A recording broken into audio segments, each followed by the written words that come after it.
Hello, Shri Swami Samarth. कशात सगळे मस्त मजेतच असाल. मी देखील खूप मस्त आहे. तर आज मी तुमच्यासोबत ना माझ्यासोबत किंवा माझ्या घरच्यांसोबत जो फ्रॉड झालेला आहे ना तो मी तुमच्यासोबत शेअर करणार आहे, जेणेकरून ही गोष्ट तुमच्यासोबत देखील घडू नये. तर हा व्हिडिओ शेवटपर्यंत नक्की बघा आणि माझ्या चॅनेलवर जर नवीन असाल तर माझ्या चॅनेलला सबस्क्राईब करायला विसरू नका.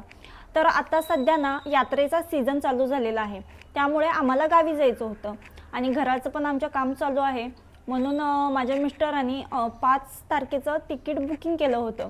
तर हे तिकीट जे आहे ना तर आम्ही ट्रॅव्हल्सने जातो, त्यामुळे आम्ही हा रेड बस जो ॲप आहे त्या ॲपद्वारे ना त्यांनी तिकीट बुकिंग केलं होतं.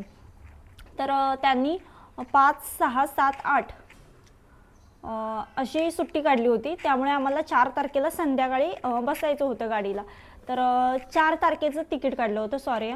तर 4 तारखेचं त्यांनी तिकीट काढलं होतं. 4 तारखेला संध्याकाळी आम्हाला इथून बसायचं होतं, कारण त्यांना सुट्टी भेटत नव्हती. कसं तरी त्यांनी ॲडजस्ट करून ना 2 सुट्ट्या घेतल्या होत्या आणि 2 म्हणजे त्यांना मिळतात ज्या वीकली असतात त्या होत्या. तर ना आम्ही तिकीट बुकिंग केलं आणि जेव्हा आम्ही चेक केलं तेव्हा ना प्राईस खूप जास्त होती, कारण 5 तारखेला इलेक्शन होतं.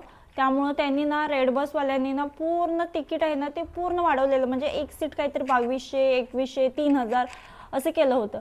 तर जी वैभव ट्रॅव्हल्स म्हणून आहे ना तर त्या बसचं जे तिकीट होतं ते स्लीपरला काहीतरी 700 आणि नाही, सीटरला 700 आणि स्लीपरला 900 होतं. म्हणून त्यांनी काय केलं की 3-3 हजार आहे आणि या बसला कमी आहे, तर कोणतीही व्यक्ती असू दे जिथे कमी असणार ना तेच काढणार.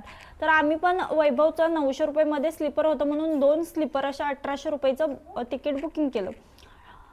तिकीट बुकिंग केल्यानंतर म्हणजे मला पण हे माहीत नव्हतं, त्यांच्या मनात असं आलं की कदाचित हे कॅन्सल पण होऊ शकतं, कारण एवढं कमी प्राईस दाखवल्याने सगळ्यांना 3000, 2100, 2500 असे दाखवते. म्हणून त्यांनी ना आधीच इन्शुरन्स काढला होता. तर 40 रुपये काहीतरी एक्स्ट्रा घेतात इन्शुरन्स काढण्यासाठी, तर तो काढला होता. त्यानंतर ना 2 दिवस गेले.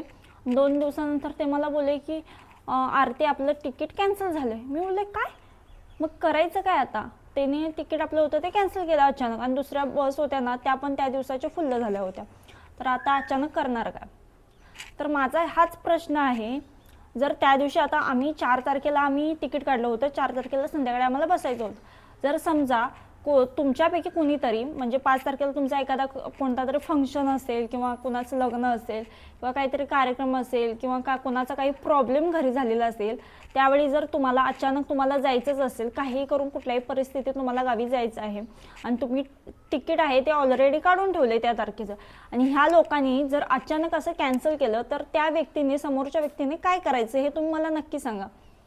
जर अचानक कोणाचं तरी घरी काहीतरी प्रॉब्लेम येतो, कोणा हॉस्पिटलमध्ये असतं, कोणाचं काहीतरी होतं, तर अशा वेळेला या लोकांनी काय करायचं.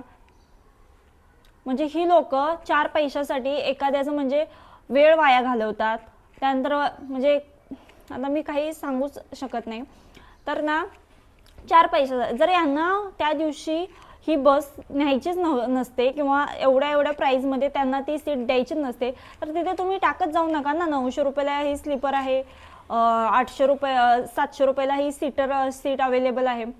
जर तुम्हाला 2100 आणि 3000 तिकीट करायचंच असेल तर ते आधीच करून ठेवा ना. लोकांचं नुकसान का करता तुम्ही.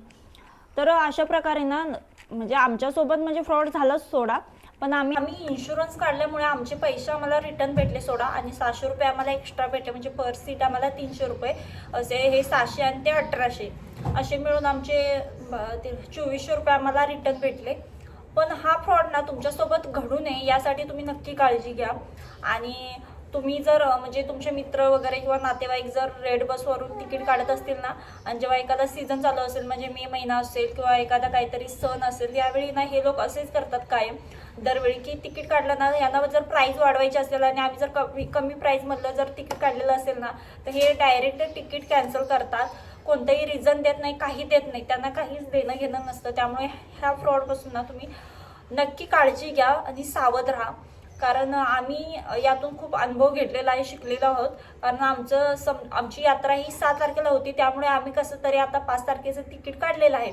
पण ही गोष्ट जर आमच्या म्हणजे आमचीच नाही, असं इतरांसोबत पण घडू शकतं की काहीतरी प्रॉब्लेम अचानक इमर्जन्सीमध्ये जायचं असेल आणि ह्या लोकांनी असं तिकीट कॅन्सल केलं तर नक्की काय करायचं हाच प्रश्न उभा राहतो. त्यामुळे ना तुम्ही याची नक्की काळजी घ्या. आणि हा व्हिडिओ तुम्हाला कसा वाटला नक्की सांगा. आणि माझ्या चॅनेलवर जर नवीन असाल तर माझ्या चॅनलला सबस्क्राईब करायला विसरू नका. थँक्यू. बाय.